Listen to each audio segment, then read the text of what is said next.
Good morning. It's Thursday, it turns out. Second day of the session, 2024. Welcome, everyone. We are going to today have our sort of first run at something that's always in our administrative tax bill, or the miscellaneous tax bill, however you want to refer to it. Talking about the federal link up with Kirby. And then after the floor today, if everyone could come back promptly, we're going to have a walkthrough of HB 541, which is a bill to abate flooded properties. And then hear our first conversation about municipal infrastructure funding, which is something we're going to definitely focus on this year. So both flooding and municipal infrastructure funding are going to be big focuses this year. And then this afternoon, we're going to hear a report from Pat about the child tax credit and all the great work we did, and actually learn about something after the fact, which feels exciting. And then we have a joint assembly at 2. We are not coming back after the joint assembly. And the announcements, thoughts before we hear from Kirby? General public service announcement. We almost always start at 9, except for on Tuesdays. Kirby, the floor is yours. Welcome. Yep.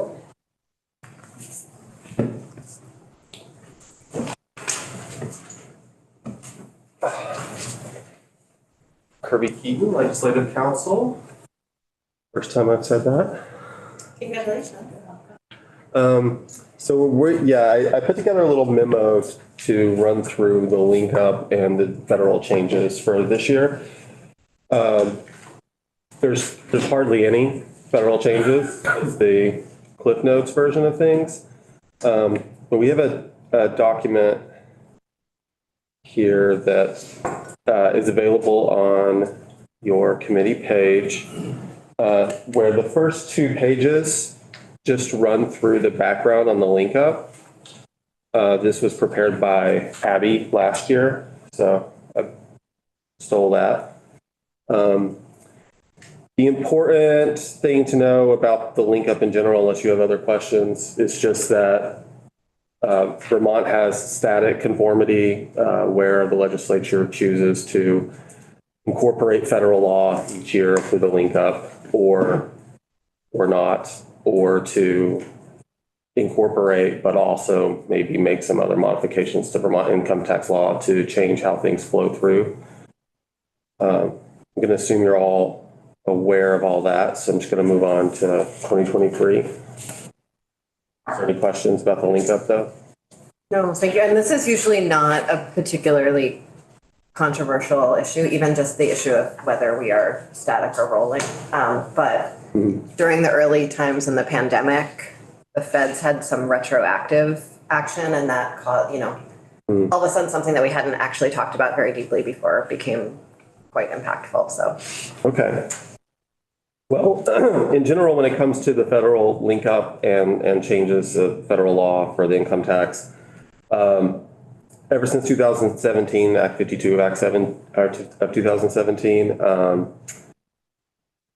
Vermont started really limiting how much flows through automatically. Basically, everything that goes into AGI at the federal level can flow through to Vermont the way it's set up. And then there are some credits and some other provisions in the income tax statutes that directly reference federal law, but it's really those specific items that flow through at this point. If you go back in time, there was a point in time in which almost everything flowed through. But that's not how it is anymore. So for... Do you mind making this slightly better? Zooming in? Yes. Sorry. Bottom right, slider bar. Oh. Thank you. That's perfect. Thank you. Okay, sure. So for changes, I am not aware of any major federal laws involving income tax that was passed last year. I looked around. The things that have changed at the federal level for 2023 are adjustments that were done either through older legislation or are just yearly adjustments that the IRS does based on federal law. So for these adjustments, I flagged the child tax credit, which actually for under COVID relief, it was increased, and last year it reverted back to a much smaller number. So this isn't new for 2023. It started for tax year 2022. But I thought I would flag that because it was, a significant decrease then. The child dependent care credits, the same thing. It reverted back to a much smaller amount last tax year. That is something that does flow through to Vermont because we piggyback off of the federal credit and allow a 72% of that credit. Same thing with the earned income tax credit. That was adjusted for inflation this year, so it's gone up. So the maximum credit for the EITC for 2023 has gone up, and it's going to be $7,430. And Vermont allows 38% of that. Of course, that's the maximum credit, so it could be a lot lower for individual people. And then things that don't flow through, the federal center deduction increased, the tax brackets and the rates at the federal level increased, but those things do not come to us. So really it's the EITC is the new change or what's different for 2023. And it's not, so that's the only thing that's going to be related to the link up. There were also some other changes. I'm not sure if you were briefed at all about the Secure 2.0 Act last year. That was a big federal law that handled everything retirement, and it became effective at the end of 2022, in December of 2022, which means that the link up that was done in the last session has already incorporated those changes. They don't, I'm not aware of any of the changes that directly flow through to Vermont, but they do affect Vermont taxes. And they affect, even the things that don't directly affect Vermont taxes affect Vermonters. So I thought I would just point out some of those changes. Because some of them are coming into effect this year. Some of them are being phased in and will be coming into effect this year and in future years. So under the Secure 2.0 Act, I flagged two things that do at least indirectly affect Vermont taxes. And one is that there's something called a required minimum distribution for a bunch of different types of retirement accounts, 401ks, IRAs. It means that, when those contributions are made to an account like that, they're not taxed. But when a withdrawal is made, it's taxed at that point. And to keep people from just hoarding the money in there, I guess, and not ever pulling it out for it to be taxed, the federal law requires at a certain age you have to start taking minimum amounts out. But the Secure 2.0 Act increased the minimum age from 72 to 73. So for this year, it was increased up to 73. So for the small group of people who don't want to withdraw from those types of accounts and they turned 72 this year, if it weren't for this change, they would have had to take money out and have it taxed. They're not going to have to for this year. So that could be a very small revenue impact. The people are married filing jointly, how does the law treat that for the age? My understanding, and I might have to get back if you want a more detailed response, but my understanding is based on the individual and the individual's age and their account, and if they're of the age where they have to make the required minimum distribution, they have to make the withdrawal. And if they're married and they're saying filing together, then it would just, that income from the withdrawal would go into the married couple's income for the year.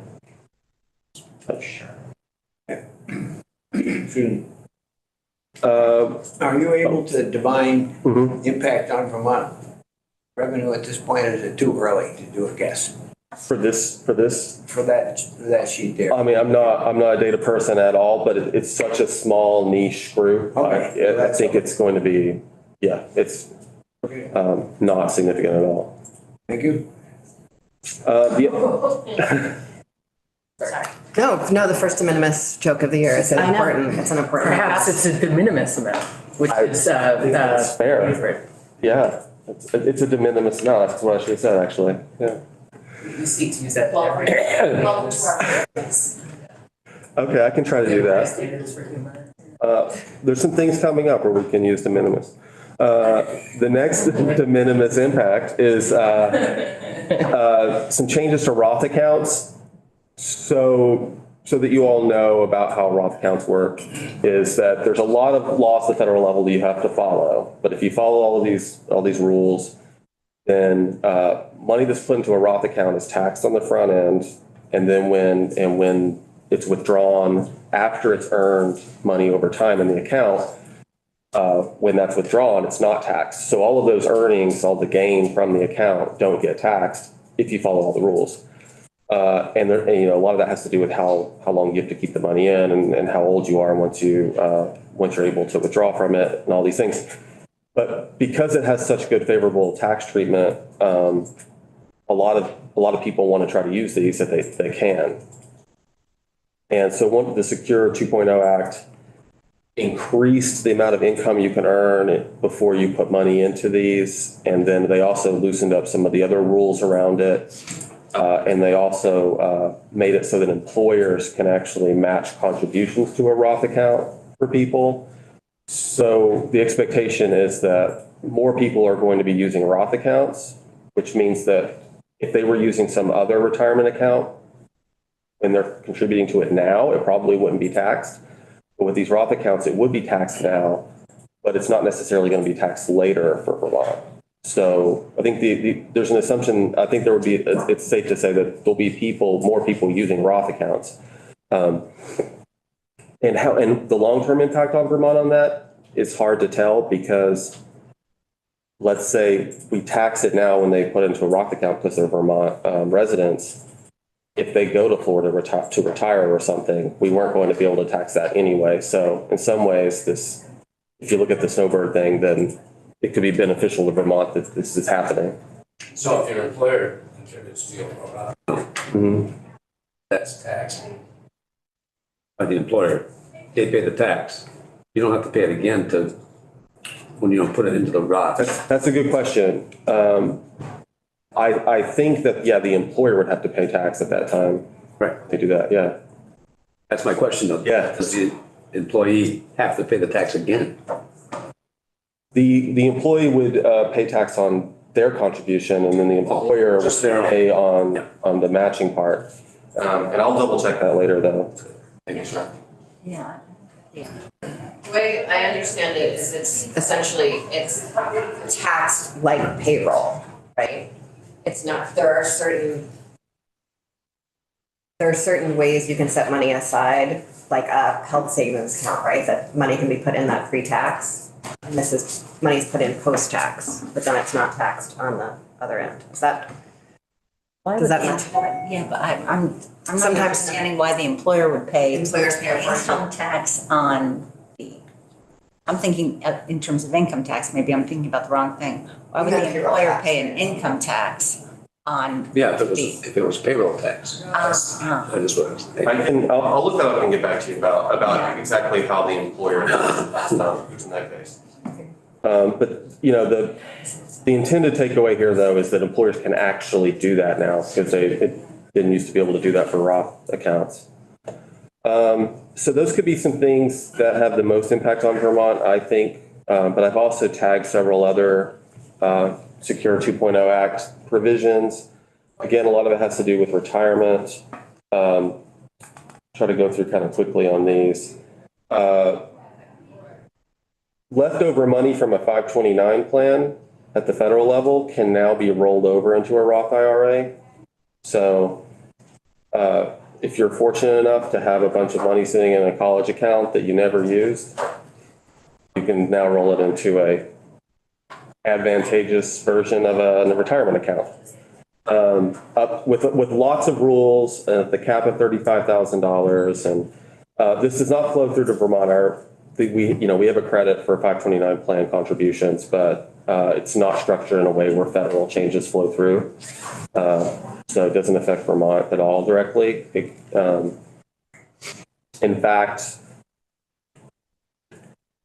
you could, I guess, have a scenario where people use this federal law to roll over, but if they're doing that from a Vermont-based account, they're going to, at least theoretically, they're supposed to be penalized in Vermont for doing that, because that wouldn't be a use of those funds that we would allow. Does that make sense? The question of whether we're set up to enforce that, is a different question. Just in theory, they would be penalized.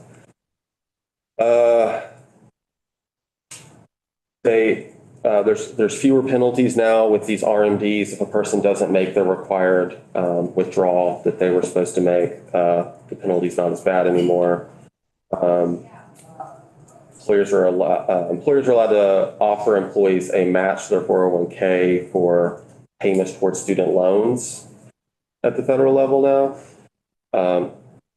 So for the people who have student loans, and it makes sense if they have extra income, it makes more sense for them to put it towards student loans than it does towards their own retirement.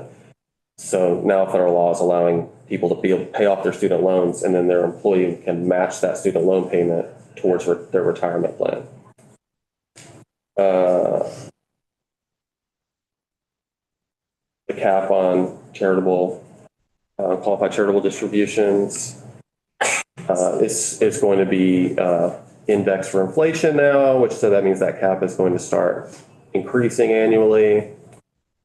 A lot of the changes with this federal law made it so that 401k plans are, by next year, they're going to try to make it so that 401k plans are automatically portable, that when you change jobs, that there'll be an automatic process for your 401k to roll over. That's really cool. Mm-hmm.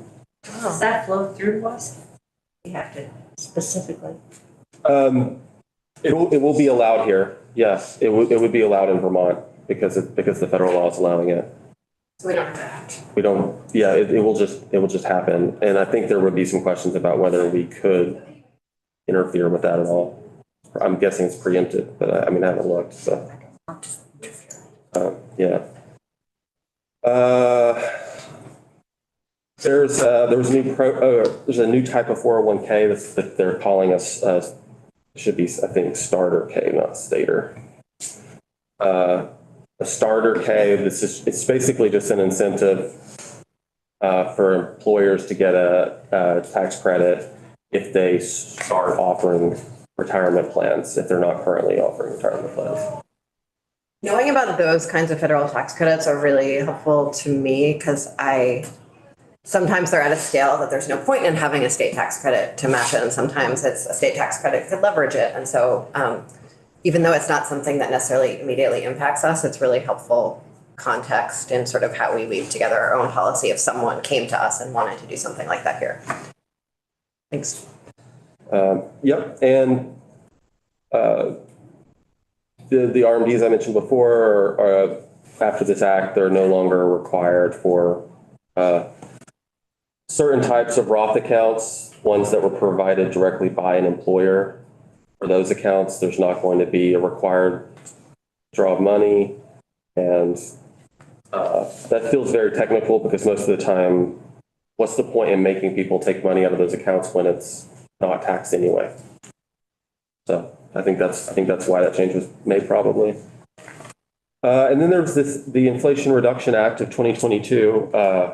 This is a very small paragraph to describe it, but it is a very gigantic bill. It's full of new energy credits, a lot of these credits that go towards businesses for energy efficiency, clean energy.